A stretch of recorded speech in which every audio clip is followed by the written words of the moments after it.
어제 오후에 이제 머리가 많이 길어서 그냥 동네에 있는 이발소에 갔는데 제 앞에 이제 두 분이 계셨어요. 근데 한 분이 가시고 나서 그 다음에 어른 한 분께서 이제 머리 이렇게 깎아주시는 분과 대화를 나누는 걸 듣기 싫어도 들을 수밖에 없잖아요. 근데 듣는데 두 분이서 서로 다투셨어요. 주제가 뭐였냐면 여름에 어디가 가장 시원한가 였습니다. 그래서 어른께서 하시는 말씀은 지하철 안이 제일 시원하다. 그래서 원래 어디까지 가려고 했는데 너무 시원해서 종점까지 갔다가 또다시 오고 이걸 계속 하셨다고 말씀을 하셨고, 머리 깎아주시는 분 아니라고, 은행이 요즘에 제일 시원하다고 두 분께서 서로 막 다투시는 거예요. 그래서 제가 속으로 이렇게 얘기했습니다. 얘기하면 안 되니까요. 속으로 교회가 제일 시원하죠. 여러분, 근데 실은 지금 저희 교회가 다른 데보다 가장 물리적으로 시원한 건 아니지만 제가 그 말씀을 들으면서 무더운 여름 중에 우리 성도들이 가장 시원해서 꼭 가고 싶은 것이 교회가 되면 참 좋겠다라는 생각을 했어요. 혹시 우리 교회가 다른 데보다 시원하진 않아도 예배 드리면서 주님께서 주시는 영적인 시원함과 은혜가 늘 가득할 수 있기를 짧은 시간이지만 잠시 기도했습니다. 여러분, 우리 하나님께서 우리 모든 성도들에게 무더운 중에 예배하는 중에 영적인 시원함과 은혜를 또한 허락해 주시기를 간절히 축복합니다. 저희가 오늘 읽은 이 창세기 27장 말씀은 실은 저희가 이 본문 말씀의 분위기를 가장 잘 드러낼 수 있는 곳이 어딜까 말씀을 쭉 읽다가 이 짧은 세 절의 말씀을 저희가 함께 읽었는데요. 이 창세기 27장 말씀은 실은 참 긴 말씀입니다. 46절까지나 있어요.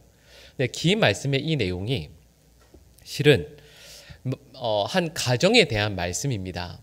근데 가정에 대한 내용을 이렇게 길게 말씀하고 있으니까 참 행복하고 또 신앙적인 그런 내용이 나오면 얼마나 좋겠어요. 근데 이 긴 27장 말씀이 실은 참 슬프고도 또 우리의 마음을 아프게 하는 그런 내용을 담고 있습니다. 오늘 본문 말씀에는 4명의 인물이 등장해요. 이삭과 그의 아내 리브가 그리고 두 아들 에서와 야곱이 등장하고 있습니다. 근데 이 네 사람 모두 신앙적으로 보면 참 안 된 모습들만 보이고 있습니다. 그리고 이 4명의 모습들을 보면서 이 가정이 참 마음 아프게 무너지고 있구나라는 것을 우리에게 말씀해 주고 있어요. 이 본문 말씀은 이삭이 자신의 죽음을 예감하고 두 아들들이죠. 두 자녀들에게 축복을 해주는 내용입니다. 여러분, 이 축복해주는 이 내용을 좀 더 쉽게 이해하려고 하면 유산을 전해주고 있다, 이 정도로 해석하면 좀 더 이해가 쉬울 것 같습니다. 그리고 야곱은 그 아버지에게서 자신의 형에게 돌아가야 할 2배의 그 장자권이죠. 그 장자권을 아버지에게서 받고자 하는 겁니다. 에서와 야곱 이 두 아들들에게 정말 중요한 것은 아버지의 죽음을 앞두고 있다라고 하는 바로 이 순간, 이 두 아들들에게 중요한 것은 아버지에게서 내가 어떻게 해서든 2배의 몫을 받아내는 것, 내 형 혹은 내 동생보다 더 많은 것을 받아내는 것이 이 아들들에게 유일한 관심이었습니다. 근데 여러분, 야곱의 입장에서 보면 얼마나 억울하겠어요. 간발의 차이로, 정말 간발의 차이로 장자가 되지 못했거든요. 여러분, 이 야곱과 에서는 실은 쌍둥이입니다.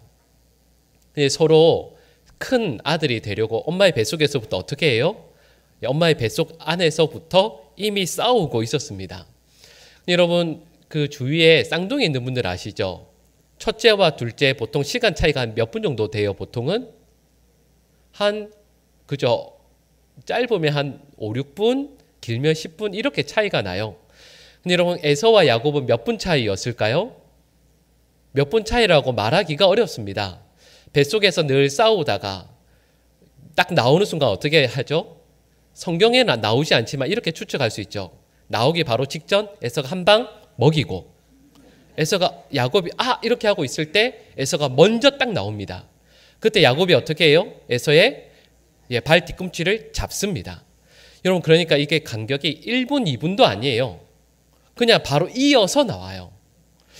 여러분, 그러니까 여러분, 야곱 입장에서 보면 분명히 내가 첫째가 될 수 있었는데 이 에서가 먼저 나온 그 뒤를 너무 속상해서 그 발 뒤꿈치를 잡고 나오는 거죠.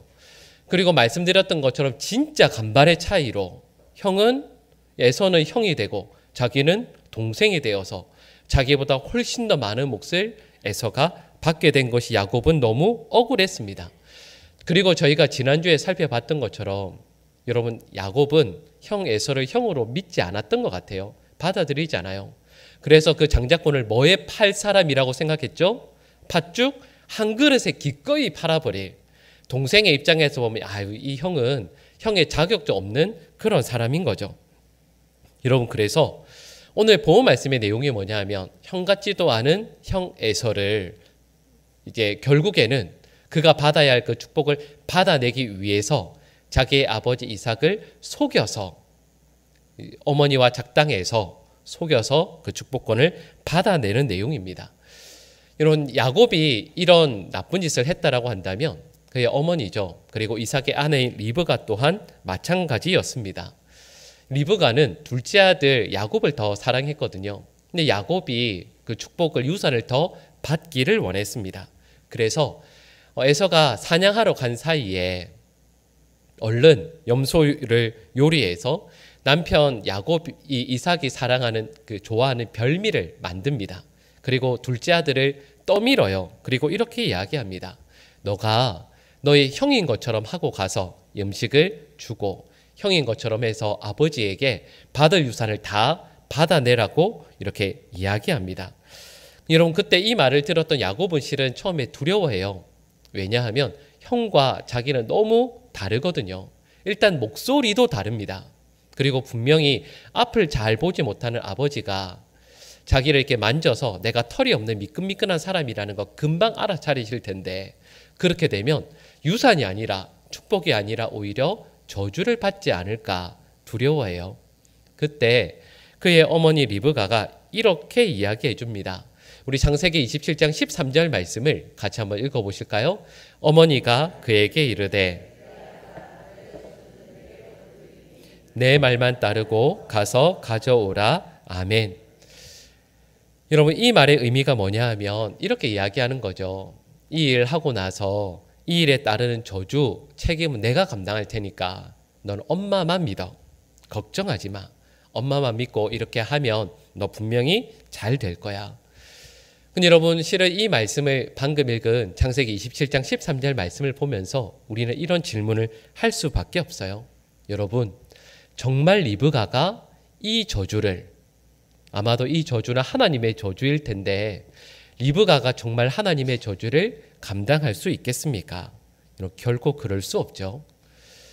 근데 여러분, 리브가가 큰 잘못을 하고 있습니다. 리브가는 자녀들이, 특별히 이 야곱이 아버지를 존중하도록 가르쳐야 하는 그런 어머니임에도 불구하고 그렇게 가르칠 생각이 전혀 없어요. 여러분, 그리고 남편을 가장 존중해야 되는 사람이 누구예요? 리브가예요. 이삭을 가장 존중해야 되는 사람은 아내 리브가인데 리브가가 남편을 존중할 마음이 전혀 없습니다. 사랑하는 아들 야곱이 원하는 것을 얻어내도록 하기 위해서는 수단과 방법을 가리지 않고 자기의 남편을 기꺼이 속이려고 하는 거죠. 세 번째 등장하는 인물이 누구냐 하면 이삭입니다. 근데 여러분, 저는 이삭이 실은 오늘 본문 말씀에서 가장 불쌍한 사람인 것 같아요. 왜냐하면 여러분, 이삭에게는 누가 있죠? 사랑하는 가족들이 있잖아요. 아내도 있고 두 아들들이 있습니다. 그런데 아버지이자 남편이 이삭을 사랑하는 가족이 아무도 없어요. 아무도 없습니다. 모두가 뭐만 사랑해요? 이삭의 재산만 사랑해요. 이삭을 사랑하지 않고 이삭의 것들만 사랑합니다. 그러니까 실은 이삭은 너무 불쌍한 사람이죠. 이삭이 둘째 아들 야곱이 와서 손에 왜 가죽 털 같은 거 붙이고 음식해서 이렇게 왔을 때 이렇게 자꾸 물어봐요. 너 정말 에서 맞니? 아닌데, 너 에서 아닌 것 같은데, 목소리는 야곱인데 너 정말 에서 맞니? 이걸 계속해서 확인하고 물어봅니다. 그런데 야곱은 앞을 보지 못하는 아버지를 계속해서 속여요. 야곱이 나이가 많고 또 그리고 앞을 잘 보지 못하는 아버지를 향한 애정이 1도 없어요. 정말 조금도 없습니다. 앞서 말씀드렸던 리브가도 남편을 이렇게 속이고 애정이 전혀 없고, 둘째 아들 야곱도 아버지를 이렇게 속이고 존경도 애정도 전혀 없어요. 그러니까 이삭은 너무 안 됐고 불쌍한 인물이라 말할 수 있습니다. 이삭이 어떤 분이에요? 이삭의 아버지가 누구죠? 아브라함입니다. 그 아브라함이에요. 믿음의 조상 아브라함입니다. 자신의 아버지가 이삭을 모리아산으로 데려갔잖아요. 그리고 아버지 아브라함이 자신을 결박합니다. 두 손과 두 발을 결박하고 제단을 만들어서 거기에 제물로 바치려고 했을 때 이삭이 어떻게 해요? 나이가 많으신 아버지를 이렇게 확 후려치고 도망가지 않습니다. 거기서 가만히 잠잠히 있어요. 왜 그랬을까요? 이삭은 자기 아버지 아브라함을 존중했거든요. 존경했거든요. 그리고 아버지 아브라함이 믿는 하나님을 또한 자신도 믿었습니다. 하나님께서 자신의 아버지를 가정을 어떻게 이끌어 가시고 어떻게 은혜 베풀어 주시는지를 이삭은 분명히 보았거든요. 그래서 이삭은 그때에 참으로 훌륭한 믿음의 사람이었습니다. 그런데 오늘 보호 말씀에 나오는 이 창세기 27장에 나오는 이삭의 모습이 어떠한가라고 하면 27장 22절에서 23절 말씀을 우리 같이 한번 읽어보실까요? 야곱이 그 아버지 이삭에게 가까이 가니 이삭이 만지며 이르되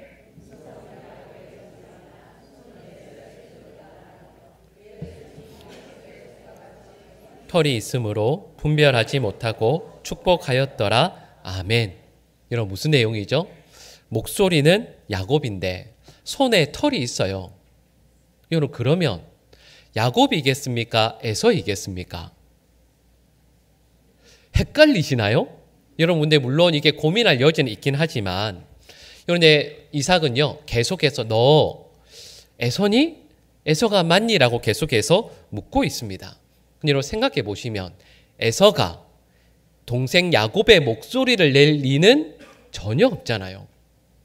그러니까 여러분, 이삭은 실은 이해할 수 없는 상황 가운데에서 그냥 에이, 목소리는 야곱이지만 손에 그냥 털은 있는 것 같으니까, 에서인 것 같으니까 그냥 축복하고 말지, 뭐 나의 유산을 다 주고 말지, 이렇게 넘어가 버립니다. 믿음의 사람이었던 이삭이 이제는 모든 분별력을 다 잃어버린 사람으로 나오고 있는 거죠. 여러분, 제가 방금 세 사람에 대해서 이렇게 잠깐 이렇게 설명을 드렸지만 지금 이 가정은 영적으로 보면 완전히 무너진 것 같아요. 그 모습을 이렇게 말씀드릴 수 있습니다. 화면에 창세기 27장 34절 말씀이 나올 텐데요. 우리 노란색 부분만 같이 한번 읽어보실까요? 에서가 그의 아버지의 말을 듣고 소리내어 울며 아버지에게 이르되 아멘. 네, 노란색 부분만 죄송해요. 근데 여러분, 이 부분을 보시면 뭘 알 수 있냐면 에서가 아버지 앞에서 뭐 하고 있어요? 통곡하면서 막 소리 높여서 이렇게 해달라고 막 소리 지르고 있어요. 여러분, 이어지는 27장 35절 말씀도 같이 한번 읽어보실까요? 이삭이 이르되 내 아우가 와서 속여 내 복을 빼앗았도다. 아멘. 무슨 말씀이에요? 아버지가 큰아들에게 야, 이 모든 문제가 생긴 건 둘째 아들 때문이야 라고 둘째 아들을 일러 바치고 있습니다.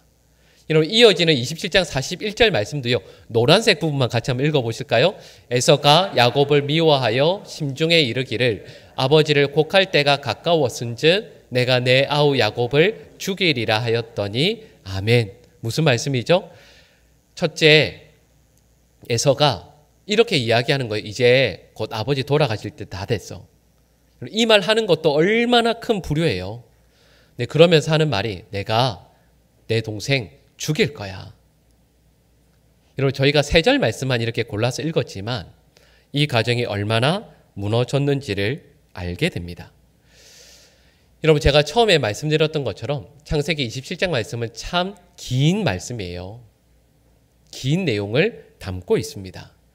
근데 여러분, 이 내용이 길게 이어지고 있지만 창세기 27장 말씀의 특징이 있어요. 그게 뭐냐 하면 하나님의 말씀이 이 가정에서 사라졌다라는 겁니다. 이 창세기 27장에 나오는 4명의 인물들이 있는데 이 4명의 인물들 모두가 하나님의 말씀에 아무도 귀를 기울이지 않습니다. 긴 내용에 이어지고 있지만 이 긴 내용에 하나님의 말씀이 없고 하나님께서 행하신 내용에 대한 언급이 전혀 나오지 않습니다. 아무도 하나님의 말씀에 귀를 기울이지 않고 아무도 하나님의 말씀을 기억하지 않고 관심이 없습니다. 오늘 본문 말씀에 나오는 인물들 가운데에서 이삭이라는 분에 대해서 잠시 생각을 해보면 그렇습니다. 이삭이 앞서 말씀드렸죠. 누구의 아들이라고요? 믿음의 조상 아브라함의 아들입니다. 그것도요, 아브라함이 몇 살에 낳은 아들이죠? 100살에 낳은 정말 특별한 아들입니다. 이삭은 하나님께서 자신의 아버지 아브라함을 어떻게 인도해 오셨는가를 늘 들었을 것이고, 그리고 그 아버지 아브라함이 기도하는 가운데 특별히 하나님의 은혜 가운데 100세에 낳은 아들이 바로 자기 자신이라는 것 또한 알고 있습니다. 그리고요, 이삭이 그러면 바로 결혼을 했는가? 그것도 아닙니다. 이삭이 결혼을 한 것도 하나님의 특별한 인도하심 가운데 그 당시로 늦은 나이인 40살에 결혼을 하게 되었습니다. 아내 리브가를 만나는 것도요, 하나님의 특별한 인도하심이었죠. 그런데 결혼하고 나서 곧바로 아들을 낳은 것도 아닙니다. 결혼한 지 19년이 되도록 자녀가 없었습니다. 그때 이삭이 어떻게 했냐면 하나님께 엎드려 기도합니다. 하나님께 간구해요. 자녀 주시도록 이삭은 하나님께 엎드려서 기도했었습니다. 그랬더니 하나님께서 두 아들을 한 번에 주시죠. 쌍둥이를 주셨습니다. 근데 이 쌍둥이가 태중에서 어떻게 하냐면 계속 말씀드렸죠. 엄마 뱃속에서 서로 치고받고 싸워요. 그때 이삭이 했던 행동이 이러합니다. 창세기 25장 22절 말씀을 우리 읽어보실 텐데요. 우리 노란색 부분만 같이 한번 읽어보실까요? 그가 이르되 이럴 경우에는 내가 어찌할꼬 하고 가서 여호와께 묻자온대. 아멘. 이삭이 뭐하고 있죠? 하나님께 기도하고 있습니다. 엄마의 뱃속에서 아이들이 계속 싸우는 걸 보고 여러분 그럴 수 있잖아요. 아유, 애들이 건강하구나. 애들이 이렇게 활발하게 서로 배 안에서 뛰어노는구나. 이렇게 하지 않고요. 그 문제를 가지고도 하나님 앞에 엎드려 기도했습니다. 가정을 위해, 가정의 앞날을 위해 어떤 문제들을 만나게 되었을 때 이삭은 늘 하나님의 뜻을 구하며 기도했던 사람이었습니다. 그랬더니 하나님께서 주신 응답이 있죠. 이어지는 23절 말씀을 우리 같이 한번 읽어보실까요? 여호와께서 그에게 이르시되 두 국민이 내 태중에 있구나.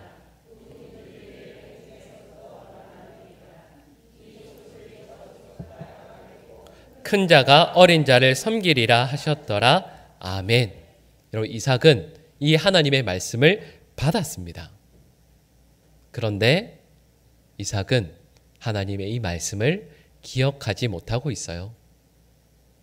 하나님께 받은 이 말씀에 이삭은 순종하지 않고 있습니다. 여러분 만약에 이삭이요, 지금 이 시대로 본다면 이 시대에 만약에 이삭이 어떤 그리스도인인데 하나님께서 정말 살아계시고 지금도 나에게 말씀해 주시고 주신 그 말씀에 내가 나의 마음과 힘을 다해서 순종해야 하는 그런 부르심을 받은 성도라는 것을 스스로 기억했다라고 한다면 방금 저희가 읽었던 23절의 그 말씀을 기억했을 것이고 붙들었을 것이고 자녀들에게 그렇게 가르쳤을 겁니다. 네, 만약에요, 이삭이 이 시대를 살아가는 많은 그리스도인들처럼 신앙생활은 그렇게 하는 게 아니야. 신앙생활은 일주일에 한 번 교회 가는 정도만 해도 되고 헌금도 어느 정도만 하면 되고 헌신하고 애쓰는 거 그렇게까지 할 필요가 뭐가 있나. 하나님의 말씀은 들어도 잊어버려도 되지.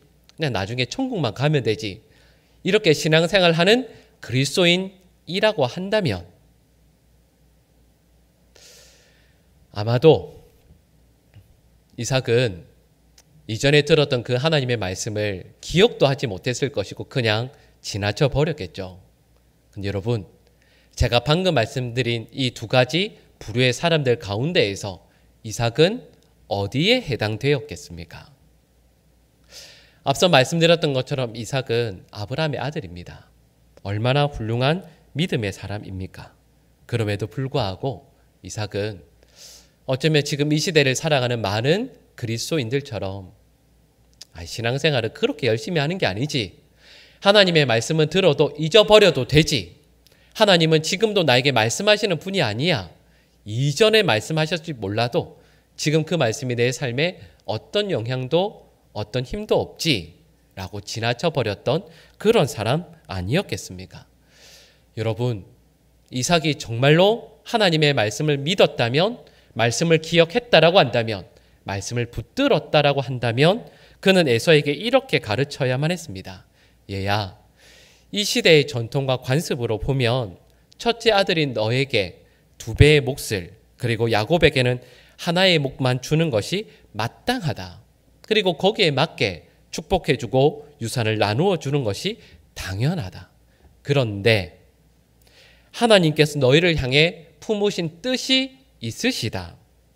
너희가 태중에 있을 때 하나님께서 이미 이렇게 하나님의 뜻을 나에게, 너의 어머니에게 말씀해 주셨다. 그러니 오늘의 이 축복은 내가 할 것이 아니라 하나님께 맡겨드릴 것이다. 하나님께서 너를 반드시 인도하실 것이고 너의 삶에 합당한 복을 내려주실 것이다 라고 말하는 것이 맞습니다. 리브가도 야곱에게 이렇게 말했어야 되죠. 얘야, 너 이렇게까지 욕심낼 필요가 전혀 없다. 하나님께서 이미 너에게 그리고 너의 형에게 주신 약속의 말씀이 있다. 나는 한순간도 하나님의 말씀을 잊은 적이 없고 그 말씀대로 너희들을 양육하기 위해 지금까지 애써왔다. 이미 너에게 정하신 하나님의 뜻과 약속해 주신 복이 있고 하나님의 뜻이 있으시니 하나님께서 반드시 너의 삶을 인도해 주실 것이다. 걱정하지 마라. 조바심 내지 마라. 하나님은 너의 삶을 책임져 주실 것이고 반드시 너와 함께 하실 것이다. 이렇게 말씀을 해 주었어야 했습니다. 리브가가 정말 살아계신 하나님을 믿었다라고 한다면, 이 가정의 주인 되시는 하나님을 믿고 소망했다라고 한다면 이렇게 가르쳤겠죠. 그런데 여러분, 이삭도 리브가도 자녀들에게 이렇게 가르치지 않았습니다. 왜냐하면 이들은 살아계신 하나님을, 지금도 우리에게 말씀해 주시는 하나님을, 그리고 우리에게 원하시는 뜻과 기대하심이 있어서 우리의 삶을 이끌어가길 원하신다라는 것을 이삭과 리브가는 믿지 않았기 때문인 거죠. 여러분, 이삭은 자신의 생각, 그리고 자신의 원함, 그리고 그 당시의 관습대로 자녀에게 축복하면 안 되었습니다. 왜요? 하나님께서 이미 말씀하셨으니까요. 하나님의 뜻이 있으시니까요. 리브가도 남편을 속여서 이 모든 일들을 행하면 안 되었습니다. 왜요? 하나님께서 이미 말씀하셨고 하나님의 뜻이 있기 때문입니다. 에서도 동생에게 그리고 부모에게 이렇게 분노하며 그 어떤 것들을 욕심내면 안 되었습니다. 왜요? 하나님께서 이미 말씀하셨고 하나님의 뜻이 있기 때문입니다. 야곱도 빼앗고자 계략을 꾸미고 아버지를 속이면 안 되었습니다. 왜요? 하나님께서 이미 말씀하셨고 하나님의 뜻이 있기 때문입니다. 여러분, 이렇게 말씀을 드렸을 때 많은 성도들은 방금 말씀드린 이 내용들이 그래도 목사님 저와는 별로 상관없죠. 제가 어떤 사람이고 어떤 집안 사람인데요. 말씀하실 수도 있을 것 같아요. 근데 여러분, 이 사건이 일어난 집이 누구 집이라고요? 이삭의 집이라고요. 그리고 이삭은 아브라함의 아들입니다. 믿음의 조상 아브라함의 아들입니다. 우리 한국어로 말하면 생각해보면 이렇게 말씀드릴 수 있지 않을까요? 우리나라에서 가장 먼저 신학교에 입학해서 1호로 목사 안수 받은 어떤 목사님의 아들 정도 되지 않을까요? 아니면 우리나라에 1호로 들어오신 선교사님에게 제일 먼저 세례를 받고 그래서 삶을 모두 다 들여서 교회를 세우고 어쩌면 순교자가 되신 그 어떤 분의 아들이라고도 할 수 있을 것 같아요. 실은 그것과도 비교할 수 없죠. 여러분, 다른 사람이 아니라 이삭이라고요. 아브라함의 아들, 믿음의 조상 아브라함의 아들 이삭의 가정에서 이 일이 일어났습니다.